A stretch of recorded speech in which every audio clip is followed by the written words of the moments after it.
नमस्ते दोस्तों, साहित्य कोश के इस विशेष मंच पर आप सभी का हार्दिक स्वागत है। आज हम हिंदी साहित्य की उस मशाल को थामने जा रहे हैं जिसकी चमक दशकों बाद भी फीकी नहीं पड़ी। हम बात कर रहे हैं राष्ट्र कवि रामधारी सिंह दिनकर जी की अमर रचना रश्मि रथी की। रश्मि रथी यानी सूर्य की किरणों वाला रथ। ये केवल एक काव्य नहीं बल्कि महाभारत के सबसे उपेक्षित, सबसे दानवीर और सबसे शक्तिशाली योद्धा सूर्यपुत्र कर्ण के स्वाभिमान, संघर्ष और उनकी अडिग वीरता की महागाथा है। अक्सर हम इतिहास को विजेताओं की नज़र से देखते हैं, लेकिन रश्मि रथी हमें उस योद्धा की नज़र से इतिहास दिखाती है जिसने अपनी जाति, अपने कुल और अपनी नियति से लड़कर खुद को महानायक साबित किया। हमने तय किया है कि हम इस महान महाकाव्य का पूरा पाठ करेंगे, लेकिन जल्दबाजी में नहीं बल्कि गहराई के साथ।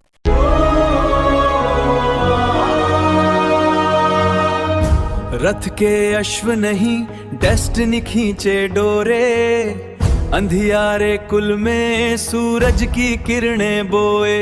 मैं रश्मि रथी हूँ, भाग्य से लड़ता हूँ, हर तीर पे अपना मान लिखता हूँ। रश्मि रथी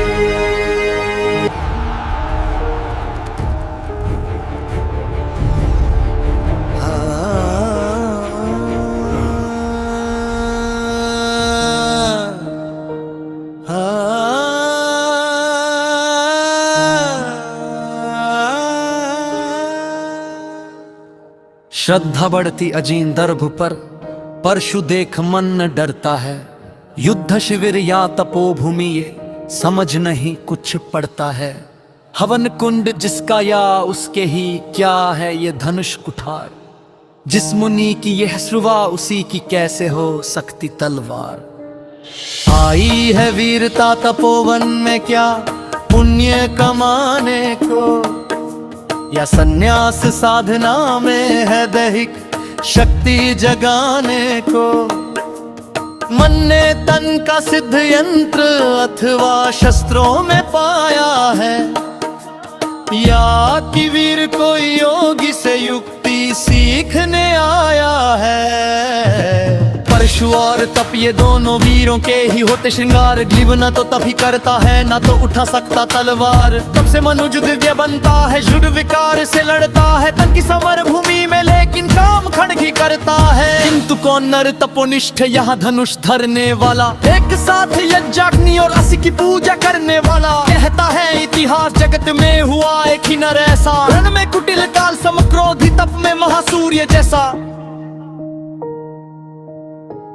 मुख में वेद पीठ पर तरक्ष, कर्म में कठिन कुठार। विमल शापर शर दोनों ही थे जिस महान ऋषि के संबंध। ये कुटीर उसी महामुनि परशुराम बलशाली का, भृगु के परम पुनीत वंशधर वृति वीर प्रणपाली का।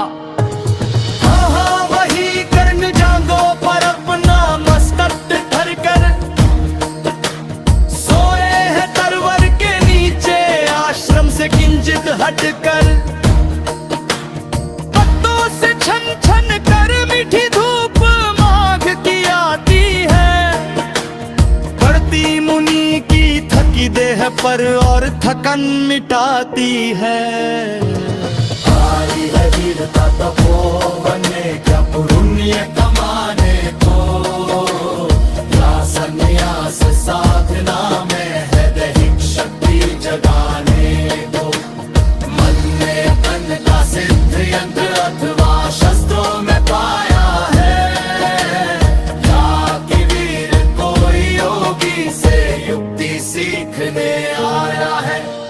परशु और तप ये दोनों वीरों के ही होते श्रृंगार। गिव ना तो तभी करता है ना तो उठा सकता तलवार। तब से मनुज दिव्य बनता है, शोध विकार से लड़ता है। तन की समर भूमि में लेकिन काम खड़ भी करता है। किंतु कौन नर तपोनिष्ठ है यहाँ धनुष धरने वाला, एक साथ यज्ञाग्नि और अस की पूजा करने वाला। कहता है इतिहास जगत में हुआ एक ही नर ऐसा, रण में कुटिल काल समक्रोधी तप में महासूर्य जैसा। श्रद्धा बढ़ती अजीन दर्भ पर, परशु देख मन डरता है। युद्ध शिविर या तपोभूमि ये है समझ नहीं कुछ पड़ता है। हवन कुंड जिसका ये उसके ही क्या है ये धनुष कुठार। चलती तलवार। आई है वीरता तपोवन में, क्या पुण्य कमाने को, या संन्यास साधना में है दैहिक शक्ति जगाने को। मन ने तन का सिद्ध यंत्र अथवा शस्त्रों में पाया है, या कि वीर कोई योगी से युक्ति सीखने आया है। परशु और तप ये दोनों वीरों के ही होते श्रृंगार, क्लीब ना तो तभी करता है, ना तो उठा सकता तलवार। तब से मनुज दिव्य बनता है, छोट विकार से लड़ता है, तन की समर भूमि में लेकिन काम खड़े ही करता है। हाँ वही कण की जांघों पर अपना मस्क धर कर सोए हैं तरुवर के नीचे, आश्रम से किंचित हटकर। पत्तों से छन छन कर मीठी धूप माघ की आती है, पड़ती मुनि की थकी देह पर और थकन मिटाती है। आई है वीरता तपोवन में, क्या पुण्य कमाने को, या संन्यास साधना में है दैहिक शक्ति जगाने को।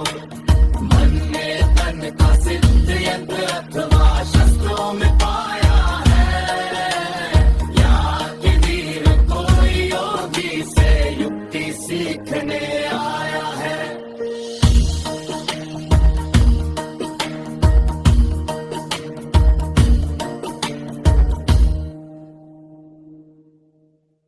नमस्ते दोस्तों, चैनल को सब्सक्राइब करना न भूलें। ख्वाबों की दुनिया, लफ्जों का जहां, मिलता है सब कुछ यहाँ पे, हाँ यहाँ। ज्ञान का सागर अनमोल मोटी है, हर पन्ने पे एक नई रोशनी होती है। ये है आपका साहित्य कोश, साहित्य कोश, दिल को दे सुकून, रूह को संतोष। रूह को संतोष। इस सफर में जुड़ने के लिए चैनल को सब्सक्राइब कीजिए।